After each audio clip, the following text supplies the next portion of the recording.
All right, so get this. We're diving into something today that seems like, straight up science fiction. Okay, I'm intrigued. Shoot. Quantum entanglement, where two particles are like totally linked, even across huge distances, and whatever happens to one, boom, instantly affects the other. Right, like they're connected by some invisible force field or something. It's mind-boggling. It's even got like seasoned physicists scratching their heads.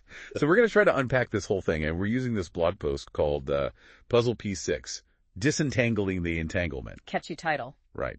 And get this, the author of this post suggests that maybe, just maybe, we've been misunderstanding entanglement because of how we've been measuring it. Now that is a fascinating take. I'm hooked already. It's a good one, right? Yeah. So are you ready to dive into the weird world of quantum mechanics? Absolutely. Let's get entangled with this entanglement. I love it. Okay, so what's really wild about entanglement is how it seems to completely contradict our everyday understanding of cause and effect. Yeah, it's as if these particles have some sort of secret line of communication operating outside the normal laws of physics, or at least the laws as we understand them right now. It's like they're like reading each other's minds or something. Yeah. And the blog post dives into this using a pretty cool analogy. Imagine like a ball, right, but it's painted half red and half green. Okay, I'm picturing it like a cosmic beach ball. Yeah. Exactly. And you're viewing this ball through a hole in a ring. Like a cosmic game of peekaboo, but with a lot more writing on it. Yes. Yeah. Okay, so now picture yourself and another observer. Let's call them Alice and Bob, just like in the blog post. You're each holding a ring with a hole, and you're both looking at this two-tone ball. Okay, I'm with you. And you're randomly rotating this ball. So depending on its orientation, each of you sees either red or green. Makes sense. Totally. So if you did this a bunch of times at all different angles, yeah, you'd expect a particular pattern of red and green sightings. Yeah, it seems pretty straightforward. Probabilities and all that. Right. You would think. But here's where things get really, really weird. Instead of using this ball, imagine you swap it out for photons. Those tiny particles of light that make up everything we see. Okay, getting a little less straightforward now. Getting quantum? Exactly. And when you do the experiment with the photons, the results are completely different. Instead of that predictable pattern, you get this unexpected curve, a cosine curve, to be precise. And that curve throws a wrench into our traditional physics engine, doesn't it? It sure does. Because what that curve suggests is that these photons might actually be influencing each other instantaneously, even when they're like light years apart. It's as if they are connected in a way that we just don't fully grasp yet. So we've got these photons, right, and they're like seemingly talking to each other faster than the speed of light, which is, pretty wild. Yeah, it's a head scratcher for sure. Breaks all the rules. Totally. But here's where this blog post takes a really interesting turn. Like, what if we're not seeing the whole picture? Like, what if our experiments are, missing a piece of the puzzle? That's exactly what the author of this blog post is suggesting. They call it the detection loophole. The detection loophole. Okay, I like it. Tell me more. So basically it boils down to this. Even our most precise instruments, like those super sensitive photon detectors, they're not perfect. So like even our most amazing technology has its limits. Exactly. Think of it like this. Remember that analogy with the ball and the holes? Imagine those holes have a slight blurriness around the edges. Okay, I'm with you. Things are getting blurry. So sometimes we miss seeing the red or green side of the ball, but it's not because it's not there. It's because our view is obscured, And this blurriness, this detection loophole, is what the author thinks might be skewing our whole perception of entanglement.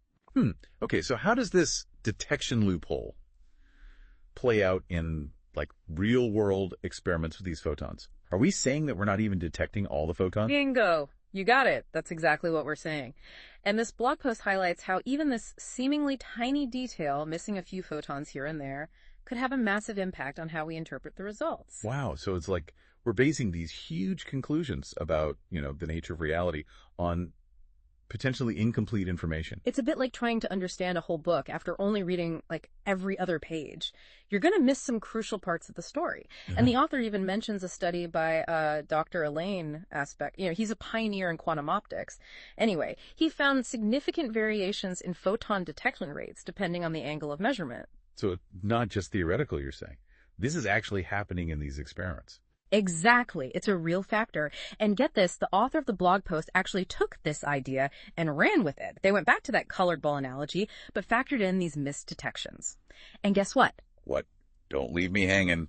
The simulation started producing those same cosine curves that had everyone so puzzled in the first place. Get out. No way. Yeah, it's pretty wild. So hold on. So you're saying that we might be seeing these like crazy correlations between these entangled particles, not because they're breaking the laws of physics, but because our measurements are, what, a bit off. It might not be that the particles are spooky, it might be that our detectors are. That is a serious plot twist. Like, have we been chasing the wrong rabbit this whole time?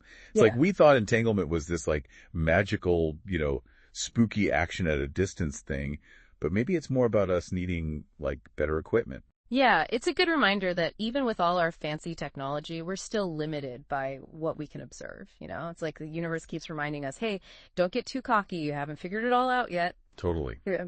It's humbling, for sure.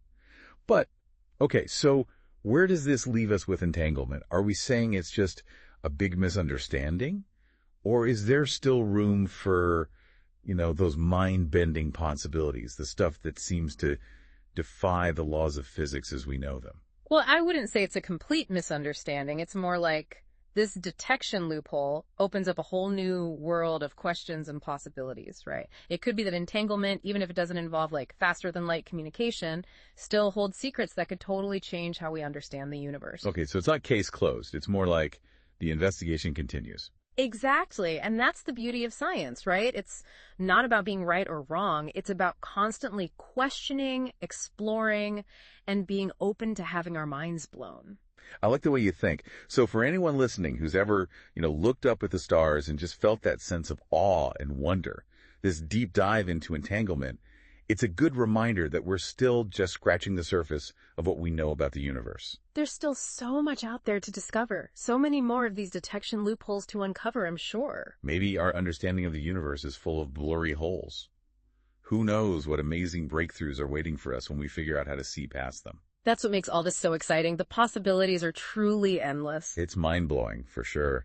Well, on that note, I want to say a big thanks to you for joining me on this wild ride into the quantum realm. It's been a pleasure. Always happy to geek out about quantum physics. Anytime. And to our listeners, thanks for tuning in. If you want to learn more about the detection loophole and all the fascinating research we talked about, head over to the show notes. We've got links to the blog post and a bunch of other cool resources so you can keep exploring. And until next time, keep those minds curious, keep looking up at those stars, and never stop questioning the universe around us.